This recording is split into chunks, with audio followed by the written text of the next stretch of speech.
जितनी स्विट्जरलैंड की total population है उससे ज्यादा इंडिया इंजीनियर्स प्रोड्यूस कर देता है। उसके बाद भी रिसर्च एंड इनोवेशन में स्विट्जरलैंड नंबर 1 पे है। इंडिपेंडेंस के बाद से रिपब्लिक ऑफ इंडिया ने 0 नोबेल लॉरियट्स प्रोड्यूस किए इन साइंस। यूएसए ने 100+ कर दिए। ASER की रिपोर्ट के हिसाब से 83% एजुकेटेड इंडियंस एम्प्लॉयबल ही नहीं है। और ये जो सुंदर पिचाई सत्या नदेला की हम बात करते हैं, इन्होंने भी आगे चल के अपनी एजुकेशन बाहर से ही करी है। और ये सारी चीजें जो मैं बोल रहा हूँ ना, इसका रूट कॉज फाइंड आउट करने के लिए हमें थोड़ा सा पीछे जाना पड़ेगा। जब ब्रिटिशर्स हम पे रूल कर रहे थे तो ईस्ट इंडिया कंपनी के सामने 2 मेजर चैलेंजेस थे। एक कम्युनिकेशन विद इंडियन, दूसरा वर्कर्स और क्लर्क्स की बहुत जरूरत थी उन्हें। फिर थॉमस बेविंगटन मैकॉय ने हमें इंग्लिश एजुकेशन एक्ट ऑफ 1835 दिया, जिससे उनके दोनों पर्पस पूरे हुए। पहला, उनको बंदे चाहिए थे जो चुपचाप डेस्क पे बैठे अपना काम करें, क्वेश्चंस ना करें और ज्यादा क्रिएटिव ना हो। Second, communication in English. English सबसे ज्यादा बोले जाने वाली लैंग्वेज नहीं है, उसके बाद भी इंग्लिश एक लैंग्वेज की बजाय एक क्लास बन गया इंडिया में। रशिया, चाइना, फ्रांस, ये सब जगह इतना ऑब्सेशन नहीं है इंग्लिश को लेके जितना इंडिया में है। पुअर कम्युनिकेशन बोला जाता है अगर आपकी इंग्लिश अच्छी नहीं है, जबकि इंग्लिश ना आने का मतलब है कि आपको कोई और लैंग्वेज आती है। 5 साल पुराना iOS भी आज की डेट में आउटडेटेड माना जाता है। लेकिन इतनी इंपॉर्टेंट चीज हमारा एजुकेशन सिस्टम आज भी बस थोड़े से चेंजेस के साथ ऐसे ही चल रहा है। हमारे एजुकेशन सिस्टम में रटने का कंपटीशन होता है, जो ज्यादा रट लेता है उसके ज्यादा मार्क्स आते हैं। अब 95% जिसके संस्कृत में आए हैं वो भी संस्कृत नहीं बोल पा रहा है। और बेसिक हिस्ट्री होने की बजाय इतनी मोटी मोटी किताबें हैं हिस्ट्री की जिसका कोई मतलब नहीं है। अगर आज की डेट में आपको कुछ भी पता करना, आप गूगल से पता कर लोगे, उसके लिए आपको याद करने की जरूरत नहीं है इतना कुछ। और ये गवर्नमेंट स्कूल में हर क्लास में इंग्लिश का सब्जेक्ट है। 12-12 साल लगाने के बाद भी लोग इंग्लिश नहीं बोल पा रहे हैं। और बिना किसी बुक को पढ़े 5 साल का बच्चा सीख लेता है, क्योंकि उसको वैसा एनवायरमेंट मिल जाता है। a+b का whole square is equal to a² + b² + 2ab।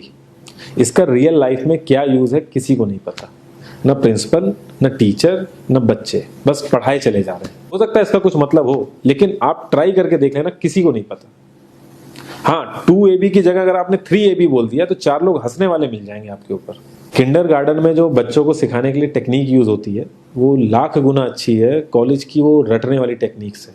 और जिन बच्चों के बहुत ज्यादा नंबर आते हैं ना, जो वो छुपा छुपा के एग्जाम में लिखते हैं, आप देखोगे जब वो रियल लाइफ में जाते हैं ना तो ज्यादातर क्रम्बल करते हैं वो। हर किसी को सेम सिलेबस और सेम चीज सिखाई जाती है बिना उसकी कैपेबिलिटी देखे। और क्रिएटिविटी का तो दूर दूर तक मतलब नहीं होता। अब एक लाइन से आप शेर, मछली, सांप, हाथी सबको लाइन से खड़ा कर दो और उनसे कहो पेड़ पे चढ़ो, उनको तो जिंदगी भर यही लगेगा ना कि वो तो किसी काबिल ही नहीं है। और द्रोणाचार्य ने भी पांडवों को उनकी स्किल सेट के हिसाब से उनको चीजें सिखाई, सबको एक ही चीज नहीं सिखा दी। और हमारे एजुकेशन सिस्टम में ज्यादा ऑप्शंस भी नहीं है।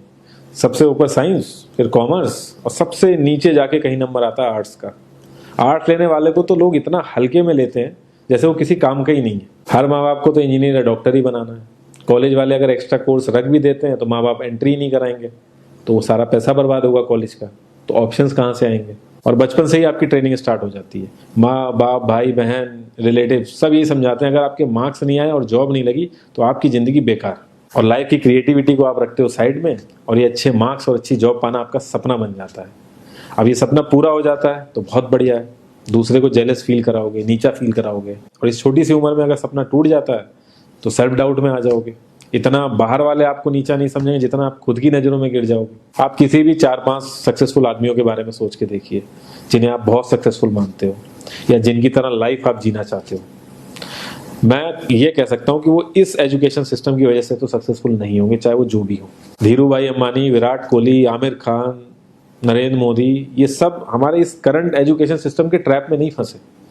इन्होंने खुद सीखा, खुद एजुकेट हुए और खुद आगे बढ़े। किसी कंपनी के सीईओ को अगर ये कहा जाए कि आप अपनी कंपनी के सारे डिपार्टमेंट में इंटरव्यू दीजिए, तो कोई गारंटी नहीं है कि वो सारे डिपार्टमेंट के इंटरव्यू निकाल लेगा।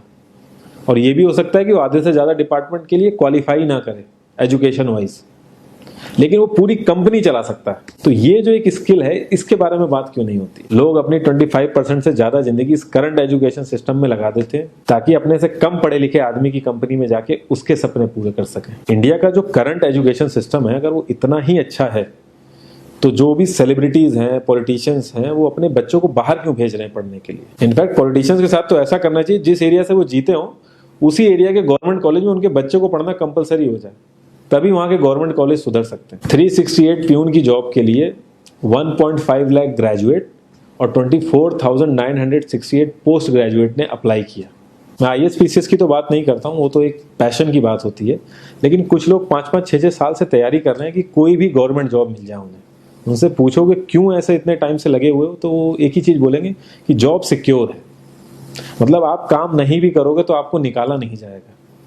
ये सारी कामचोरी वाली बातें माइंड में इसीलिए आती हैं क्योंकि हमारा जो करंट एजुकेशन सिस्टम है वो इतना कॉन्फिडेंस ही नहीं देता है कि हम अपनी स्किल के दम पे कहीं जाके काम करें और हमें निकलने का डर ना हो।